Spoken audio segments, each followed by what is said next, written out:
بیٹیوں کو موبائل مت دو، اللہ کا واسطہ مت دو۔ 50,000 کا زیور دلا دو، 5,000 کا موبائل مت دلاؤ۔ آپ کہیں گے کہ یہ بات غلط ہو رہی ہے، لیکن واللہ اگر پیار ہے، اس لیے کہ بیٹیوں کے ہاتھ کے موبائل نے بیٹیوں کو آبرو بیچنے تک پہنچا دیا۔ مت دو بیٹیوں کو، کیا ضرورت ہے بیٹی کو موبائل دینے کی؟ ہماری بیٹیاں اسمارٹ موبائل یوز کر رہی ہیں، باپ لا کے دے رہا ہے برتھ ڈے کے موقع پہ، بھائی لا کر کے دے رہا ہے۔ کیوں بھائی؟ ایک وقت وہ تھا، ہمارے مذہب میں بیٹی کی عزت اتنی ہے، حدیث پاک میں آتا ہے کہ اگر عورت کے پیر میں پازیب ہو اور اس پازیب کے اندر گھنگرو بندھے ہو، تو گھنگرو باندھ کر اگر عورت گھر میں چلتی ہے تو اس گھر میں رحمت کے فرشتے داخل نہیں ہوتے۔ اب اس گھنگرو کا کیا تعلق ہے رحمت کے فرشتوں سے کہ نہیں داخل ہوتے ہیں؟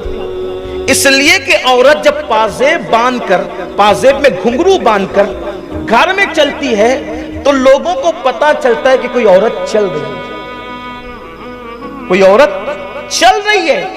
اتنی بھی بات اسلام نے گوارا نہیں فرمائی۔ عورت مکمل عورت ہے، اور عورت کہتے ہیں چھپانے کی چیز کو، اسے چھپاؤ، چھپانے کی چیز ہے۔ جب تک عورت چھپی رہے گی اس کی آبرو محفوظ رہے گی۔